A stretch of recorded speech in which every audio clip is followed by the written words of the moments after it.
Hello and welcome to the latest episode of the Dram Show with me, Chris Goodrum. Right, okay, after last week's rather mammoth whisky tasting, we're going to take a little break from whisky and we're going to look at good old Mother's Ruin again. Well, probably disingenuous to call it Mother's Ruin because we're not in Hogarthian times anymore. It's now quite a aspirational middle class kind of drink, I suppose. But anyway, this afternoon we're looking at one of the newest gins to come onto the market. Well, newest gins, there seems to be a gin coming out practically every other day at the moment. I mean, a couple of years ago it was like a new vodka every day. Now it's a new gin appearing every day. It seems to be the in thing, should we say.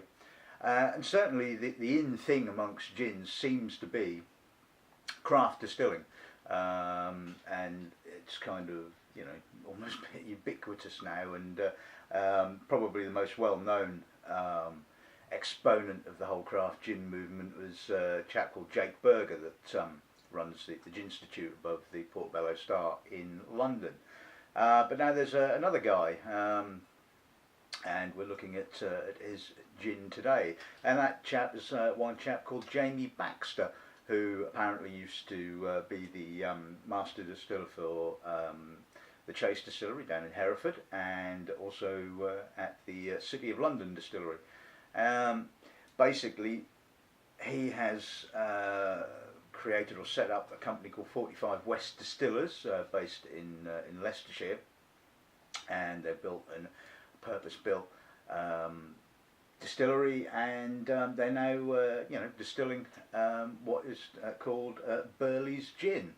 Apparently, so the blurb goes that Jamie was wandering in Burleigh's wood and discovered all these wonderful botanicals like silver birch, dandelion, burdock, elderberry, and iris, and decided, yeah, I want to use these natural Leicestershire botanicals to make a great gin. So, and that's pretty much what he's done. I mean,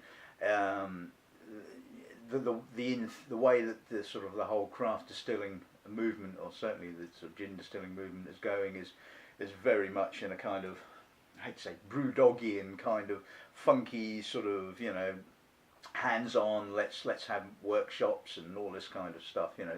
This seems to be the way it's going, and I guess if you're really into your spirits, it's always nice to go and see how these spirits are made, to understand it, do your own distillation, blend your own gin, that kind of stuff. It's very very much an in thing, which is good. This is what we want in the industry, to be honest. We want these kind of personalities that are doing this kind of stuff. So right, well, I guess that's enough waffle about that, and we'll look at this afternoon's little lineup.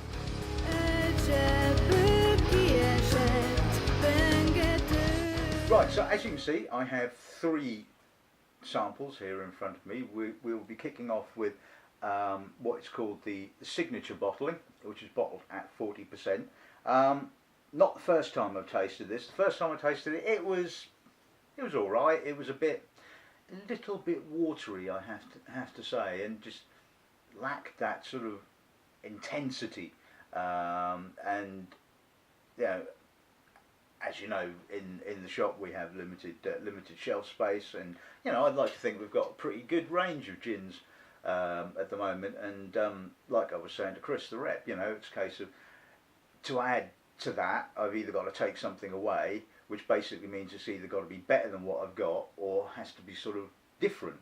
And my gut feeling initially on the signature was that it wasn't different enough to me to want to sort of replace it with one that I already had. Simple as that. The second bottling we're looking at is called the Export Strength. It's bottled at 47%. Hopefully that extra alcohol will give it a little bit more intensity. And finally we're looking at the Distillers Cut, again bottled at 47%. Apparently this is the bottling where Jamie gets to play around with the botanicals and do other such things. And so I'm guessing that it's probably going to be a changeable bottling as he decides to sort of try different strengths of botanicals, or even different botanicals altogether. So so there you have it. That's the lineup for this afternoon, and we may as well crack on and take a look at the signature.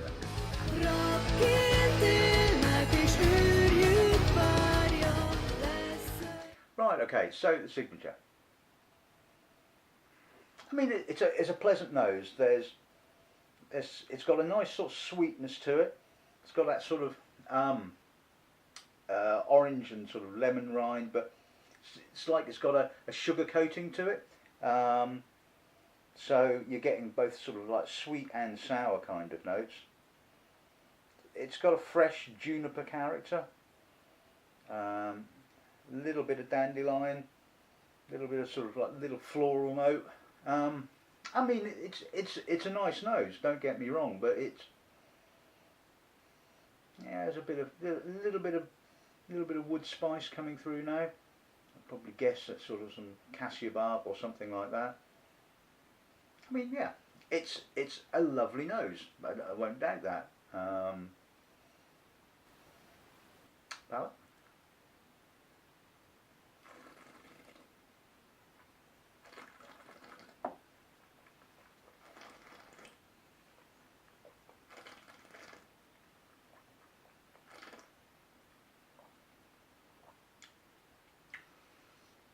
Now that has got more intensity than the last time I tasted it. It's got a really grippy, zingy citrus finish. Soft, creamy. Does have some spirit character, which is quite nice. I'm getting a little biscuity note from the actual spirit itself. Again, obviously got some juniper, some citrus, some barky notes.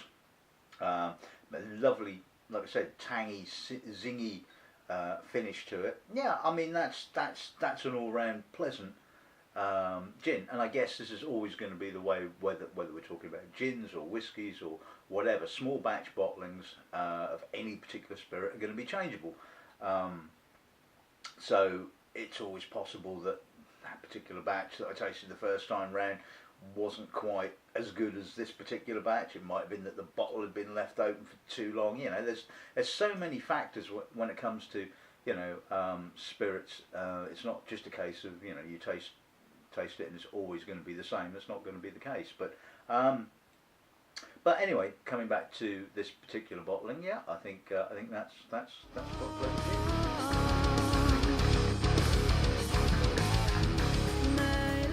Right, okay, so let's move on to the export strength, 47%. Oilier, denser, less floral. Still got plenty of juniper, but it's a heavier spirit. I'm guessing that there's more, you know, good impurities in the spirit, which is giving it that oilier, heavier kind of character. That oil is a little bit muting. It does kind of take the edge off the sort of the citrus, but there's definitely some there. It's probably spicier, cinnamon, again cassia bark, maybe some orris root possibly, a little bit of licorice again possibly. I don't know the exact botanicals, only I know some of them. Quite earthy. It's got more of a natural character. It's less sweet. Like I said, it's more oilier. I mean, I'm no cocktail or aficionado. I don't really know quite that much about them, so it's difficult to say how this would work in a cocktail. I mean, I guess maybe it would work quite nicely. I don't know. I'm not that sort of, you know, aficionado, should we say? As you know, I like my spirits unadulterated. But I like this. This has got a lot more spirit character, a lot more impurities, and that seems to be more of the focus than the actual botanicals. So interesting. quite different to the 40% bottling. A little bit of a perfume note coming out now. Palate?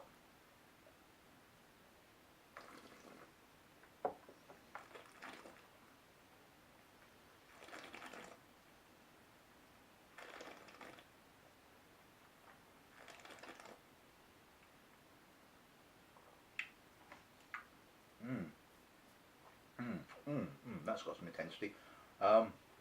Nice balance between sort of the creaminess and the sort of wood spiciness.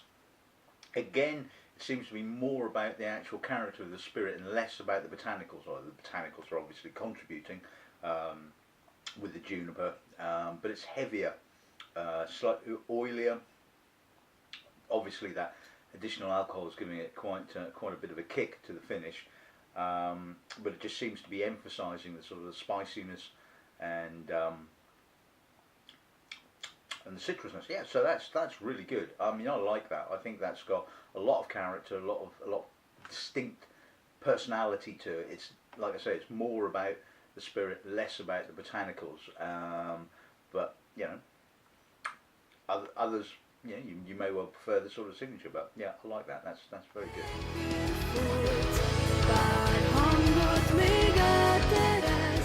Finally, the Distillers Cut. Let's see what the nose gives us on this. Now that's a lot different again. Fresher, crisper. It's got more powerful juniper character. Little perfume, little almost verging on the soapiness possibly. Very citrusy, very crisp. That seems to be the sort of the main focus. I mean, it's a lovely fresh gin, very intense. A little bit of perfume note coming out now. Not so much on the spice. Getting some sort of green notes, possibly sort of cardamom. Almost a kind of grassiness to it. Yeah, that's a nice nose. I like that. Again, really intense. Got pungency and a powerfulness, but also at the same time quite a nice, elegant character. Palate.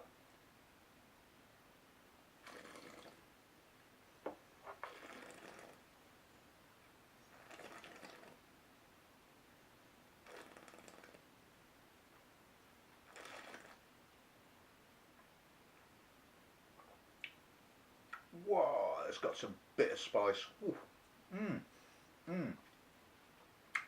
Again, lovely freshness, a lot more citrus, a lot more juniper. Maybe a little less spirit character and maybe more emphasis on the botanicals, but lovely spiciness, a real intensity. That extra alcohol really gives it a kick. Yeah, I like that. I mean, these two, yeah, very good, really nice.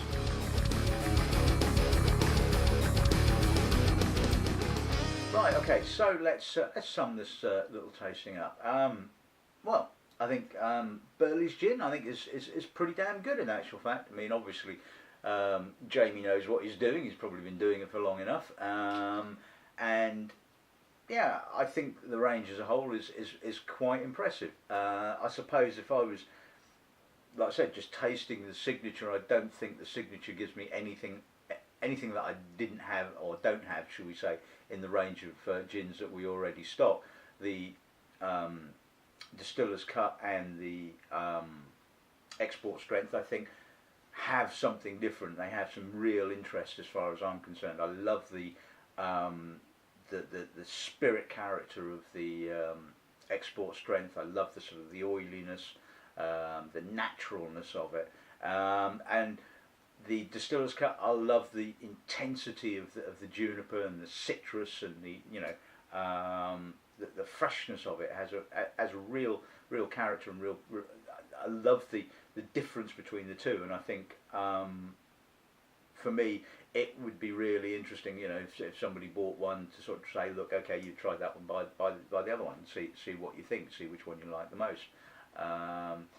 Personally, I don't think I'd want all three on the shelf, but you know, sorry, Chris, but you know, obviously that's not what you want to hear. But you know, I'd quite happily sort of take the two out of the three, and you know, sort of run with it, see how it goes. So, so yeah, I'm impressed. It's really good. So, I think they're definitely worth a look, and it certainly goes to show that. Craft distilling, or certainly craft gin distilling, is here to stay. So you know, again, cool. That's great. Anyway, so there you have it. That's this week's episode of the show. I hope you've enjoyed it. Pretty relatively short and sweet compared with last week's one.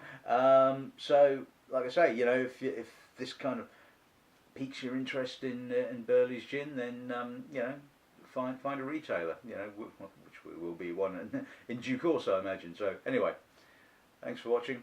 Good ramming and good afternoon.